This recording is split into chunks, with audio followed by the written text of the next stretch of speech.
Hey everybody, welcome to my messy room.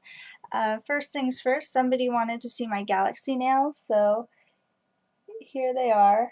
I don't know if it's like, oh there it is. And I did like, it just looks kind of like a Milky Way or something. And so um, I'm going to be reviewing the Hunger Games from a perspective of a person that has not read the books. So if you haven't read the books, I guess you can familiarize with me. If you have read the books, I can't really say from a book reader's perspective or nitpick like I usually do. Like, I do nitpick with Game of Thrones because I've read the books. Not to the point where it's just like I'm going to find fault with everything they do different. But so this won't be a nitpicky review. It'll just be a review from someone who has not read the books, which I do plan to. I am a reader. But let's get started with the review. And the thing that I found a bit lacking was I felt like there were some like character essences that didn't get captured. Like, I don't remember names because I've only watched it once in a movie theater, and not really easy to pay attention to details in there. But like the lady who wears the really creepy pale makeup and the bright colors, I felt like she was supposed to be more important or represent something more. I understand, I think that she was there to represent the wealthy class that is so clueless about what goes on in the districts, and just kind of bubbly and too caught up in their own world to even give a damn about what's happening outside of it. So I think that's what she was supposed to represent, at least in the movie, but I felt like she was supposed to be more important. So I felt like there was some essence of that character that wasn't captured, and the same for the mentor. I don't remember his name either, but the mentor for the I don't know how to say her name, Katniss, something, and Peta. The mentor, I felt, he didn't get his essence captured as well. They did play the part well, and I'm guessing that the mentor was meant to play the, since he survived, the person who kind of regrets what he had to do, so he just kind of drinks his life away. Um, that kind of a character, but now he's like up there with like the kind of wealthy, so he just kind of forgot his past sort of a character. I don't know, that's what I got off of him.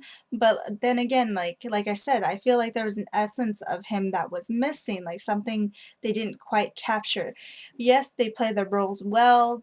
There was nothing about them that made me think this doesn't belong, but I felt like there was something more there, like something more needed to be there. And I felt that way about quite a few of the characters. And another thing is, I I think I would have liked if we got to know more of the contestants for the Hunger Games. I don't know, what is it called, the Hunger Games? Yeah.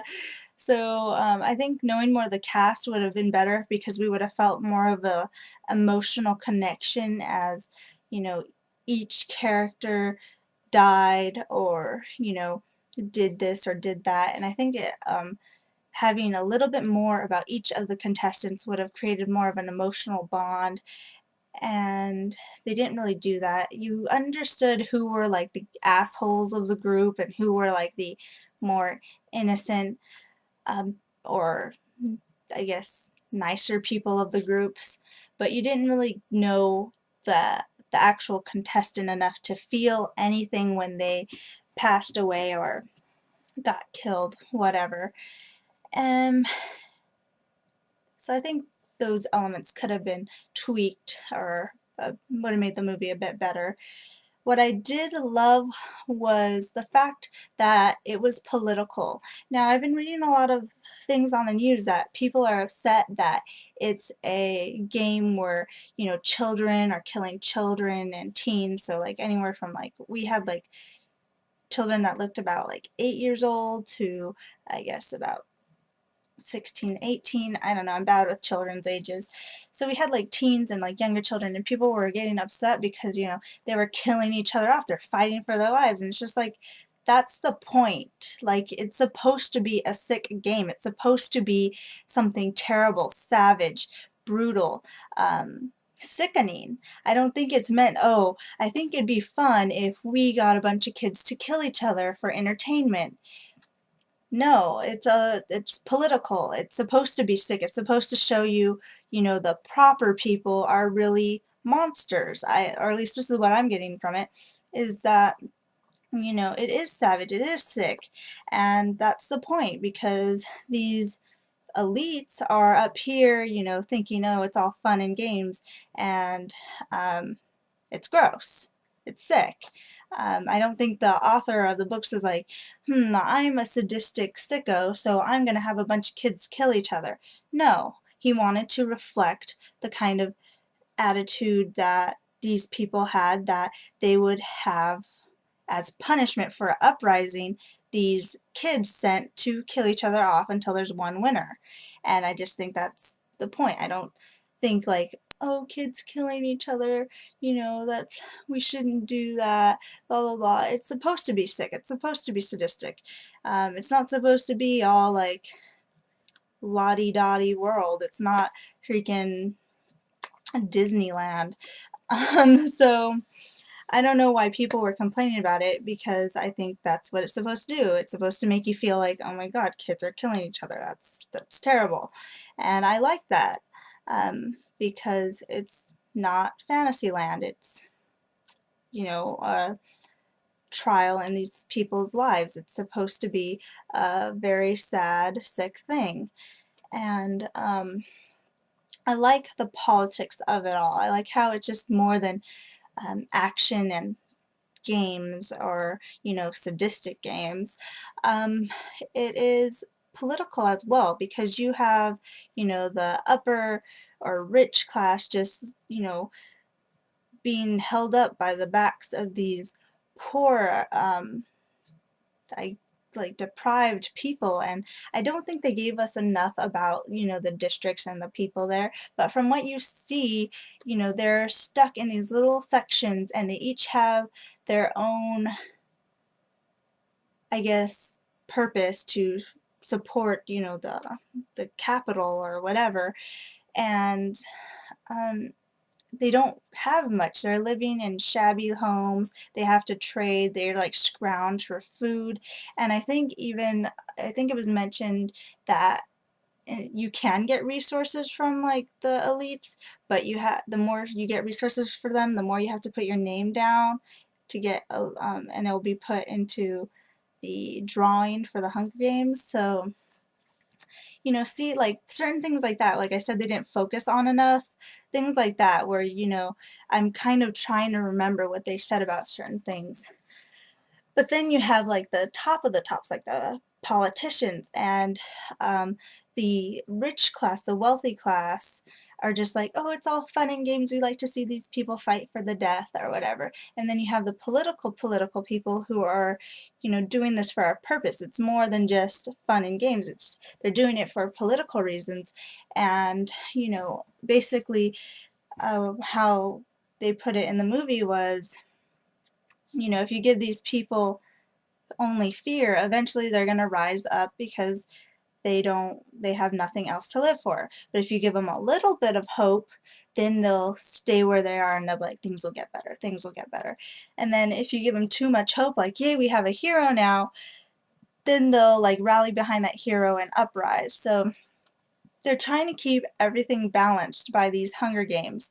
And it was created to um, punish these people. I guess the districts have like always been there, and they have like risen up before, and in order to keep them from doing that, they kind of keep this balance between hope and despair. And I just think it's a really um, nice concept to work with, because it's a theme in politics all over the world, even here in America.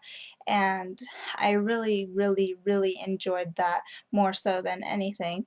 The actual like time they are fighting for their lives in the Hunger Games was just as interesting. I liked it a lot, but I think my favorite was the politics, and I think this movie was actually really, really good, and I would suggest watching it, regardless if you have or haven't read the books. I mean, I honestly can't say for those who have read the books if it's going to be a good movie, because I am a firm believer that the books are always going to be better than the adaptation. I don't know. So far I have not seen an adaptation that has been better than the books. Um, so I mean, of course, the people who have read the books are going to want to see the movie. I don't know how much worse or better, or how where it stands as in comparison to the books, but I know if you haven't read the books that this would be an enjoyable movie. I feel like there were some things that I think they should have focused on more so than others, but it happens. I think they actually captured enough to get you through it without being like, huh, what happened here? What's going on? Which I hate. I hate when like they leave some um, parts out to the point where you're like, what's going on? How did we get from point A to point B? There wasn't any of that, so I thought that was good. And it definitely was good enough of a movie to make me want to read the books, which have been on my list for a while. And I probably won't get to them in the near future, but hopefully I will eventually. I think I have a couple of friends who have the Hunger Games that I might be able to ask them if I could borrow, so who knows. Thank you for your time, and I hope you enjoy this review. Bye!